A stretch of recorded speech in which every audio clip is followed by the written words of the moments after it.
ating ingredients, yung ating pork belly. So, nikat ko ng ganitong kaliit lang yan. Pork belly yan siya. And then yung ating chestnut.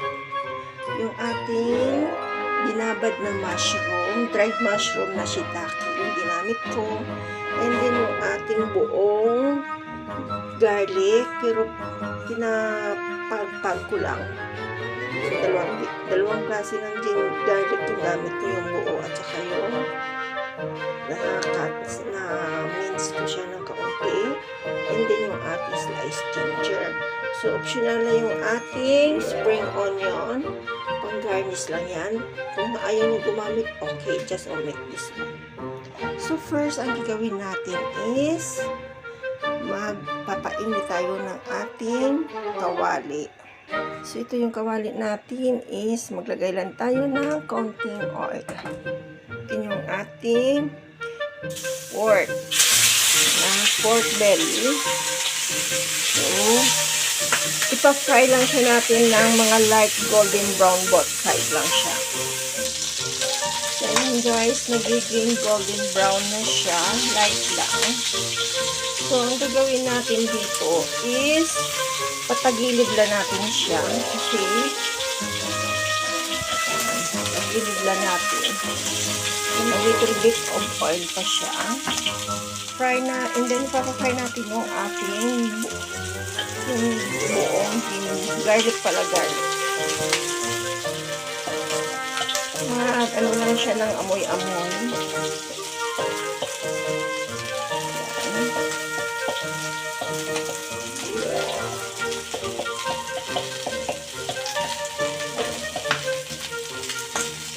Yung patagilid din natin. And then, maglagay tayo ng ginger. Ayan. And then, yung ating nakat na maliliit na garlic. So, yan. Masala natin yan.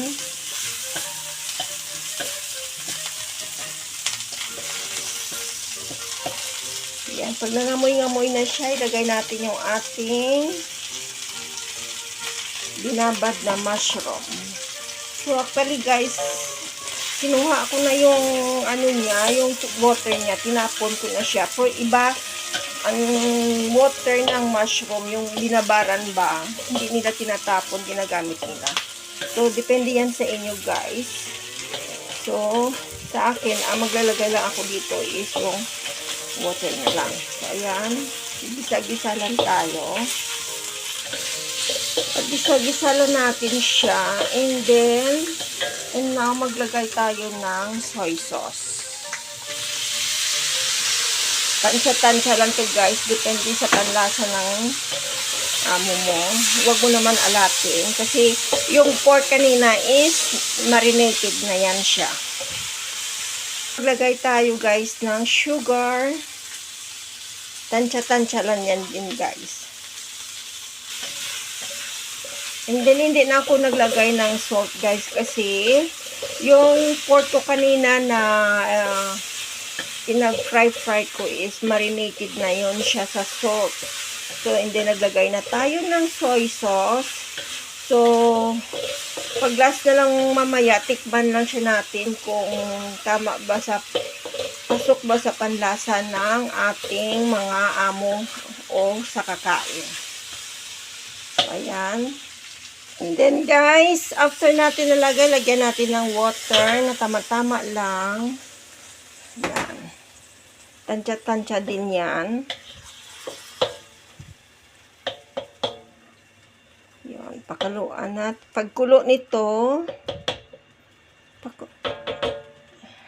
takpan muna natin.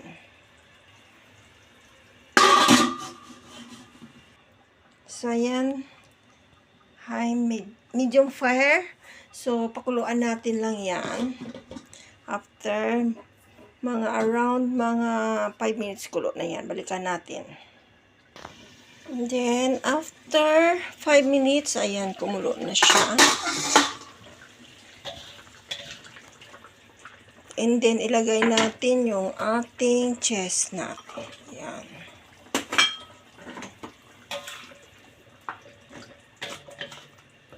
So, ano lang natin siya hanggang maluto yung chestnut. Takpan natin uli. So, balikan natin yan. From time to time, i-check natin yung ating chestnut. First, check natin. So, parang malambot-lambot na ng kaunti. Okay. So, now, maglagay tayo ng oyster sauce. Mga 1 tablespoon lang yan.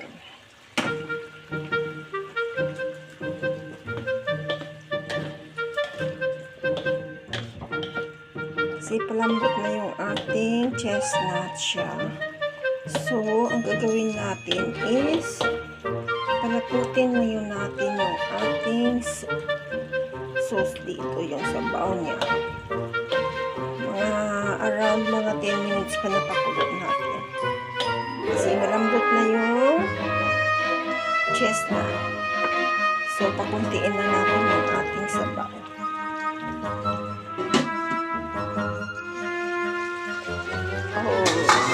So, ayan, tamang-tama lang, guys. And then, i-check natin using lambot na. So, okay na to. So, now, patayin natin yung ating apoy. I-serve na siya natin.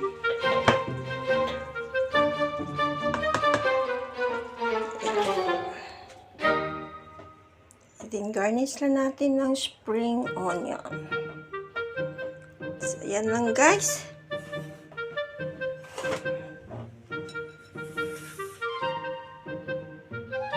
So, ayan lang, guys, yung aking braised pork belly with mushroom and chestnut. So, ayan, guys. See you for my next video and bye-bye.